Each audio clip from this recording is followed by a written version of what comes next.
This marks history. This is our podcast. What's it called, the podcast? Harvesting the Sun, Rooted in Trust.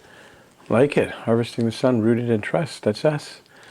So I wanted to start this podcast journey in the basement, because that's where it all started for you 16 years ago.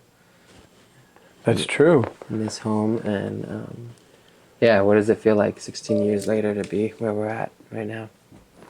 Well, I would think because most startups have humble beginnings, a lot in garages, a lot in basements. Ours was in this basement, so I'm, happy to continue to come down here on occasion for work. Much more of my work time is in the office and on the road with customers, but it's a good place to start a podcast with the history. Yeah, so talk to us about the work, right? It's twofold: Let's Show the Sun, and then Jordan Energy and Food Enterprises. So our first solar installation as Jordan Energy and Food Enterprises was in 2009, Prospect Hill Orchards, 50 kilowatt system on a cold chill facility, refrigeration for an apple operation. And 16 years later, we're continuing to grow, mostly with farm customers. From the outset, Nancy and I decided, Nancy, my wife, we started our dating life and married life in Chile, kind of a Catholic version of the Peace Corps. And we basically, said, let's give back from the outset. To tie 10% when you're just starting a company up, not very common, but the Let's Show the Sun mission is to empower people with the power of the sun that are in communities of need. So we started the foundation. The earthquake happened in Haiti. That clearly became the place to go to. So early years in Haiti, and then we have good commitments in Honduras. And most of our commitment now, even as we expand to other locations, is in Puerto Rico. Now, I know we talked about the name of this podcast and it potentially being the name of a future book we write together. Harvesting the Sun, Rooted in Trust. I want to start with the end of it, Rooted in Trust. What does that mean to you?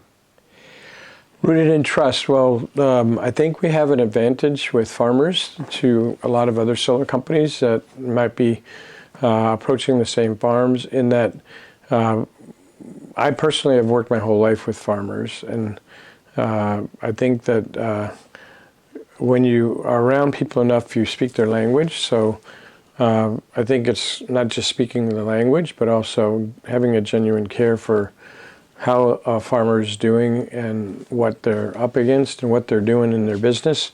And so if you sit down with a person and you talk about what their business is like, what their life is like, before you even start talking about solar, you build a trust factor that makes it easier for them to decide to go forward with you on the long-term commitment of installing solar on their farm, and then staying in touch as you go through the 25-year guarantee of the panels, for example, and the whole product.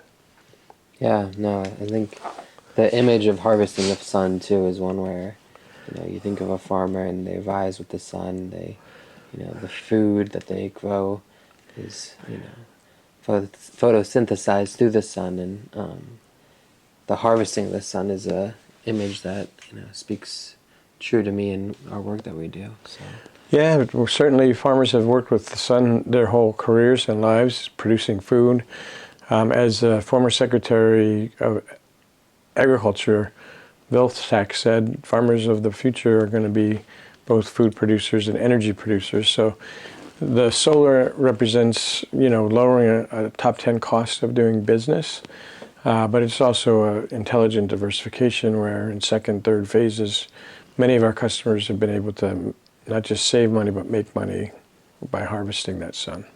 Yeah, and I think a real goal of this podcast is not just us telling our story, highlighting us, but really getting to the farmers, getting to the people in the solar industry, getting to places like Puerto Rico, Haiti, Honduras, where we currently are working to improve people's lives with solar and hearing their solar stories.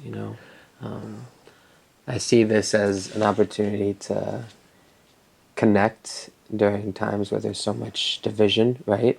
There's polarization between different sides of the aisles, and yeah, connecting with people and hearing their story of why they do what they do, whether it be agriculture or be in the energy industry, is important. So that's a goal of this for me. I love going to farms and spending time with farmers and hearing their stories, help tell their stories in this form of media through cameras and audio and whatnot. But yeah, it'd be great to have the time with you too. Well, we were intentionally naming it "Let's Share the Sun." It's "Let Us Share the Sun" is mutual.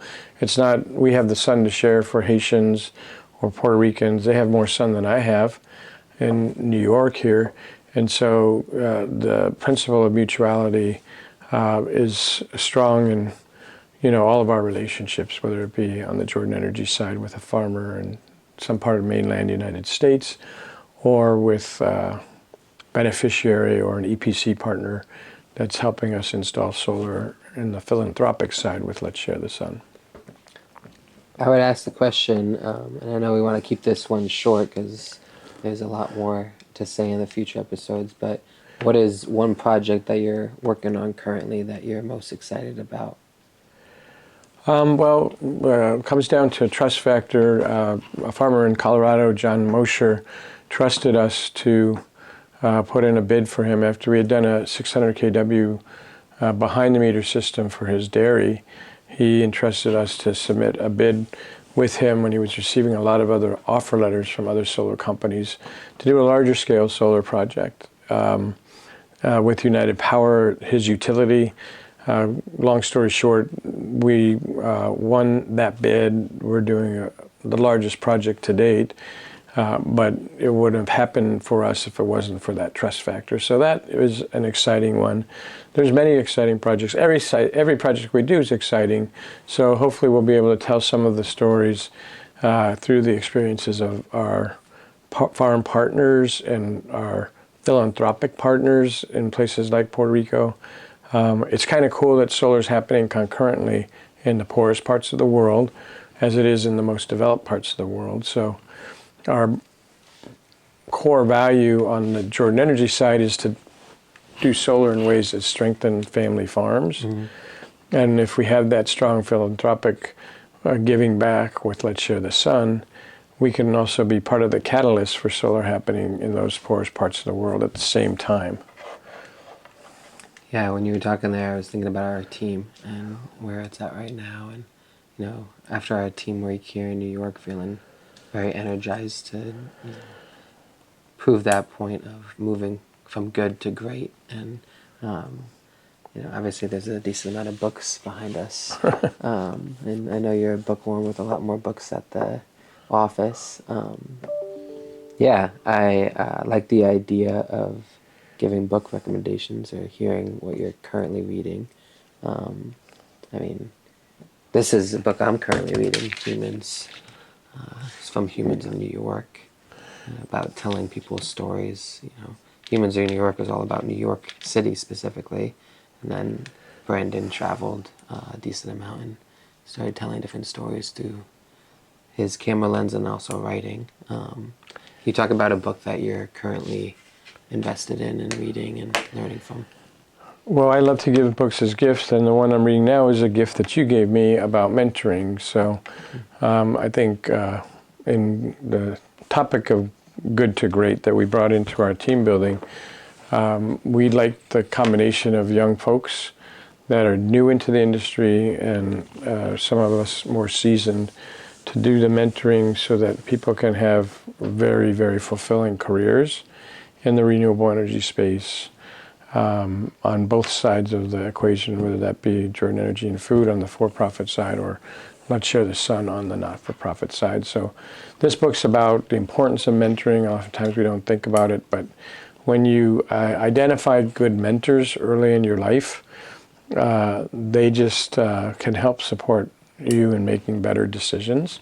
So I love the whole team that we have, but I think I particularly appreciate the younger people that, are just getting a start in the industry, because they'll be the ones that'll be able to move fast enough to really lead. We're still in the early stages of this, if you look at it on a worldwide scale, and even in our country, in the United States. So that mentoring book was a great gift you gave me. I appreciate it. I think sharing a book with another person is a great thing to share the ideas. Each of the books that I've read is just ideas and people and history that, are great to continue to feed your mind and build your networks out.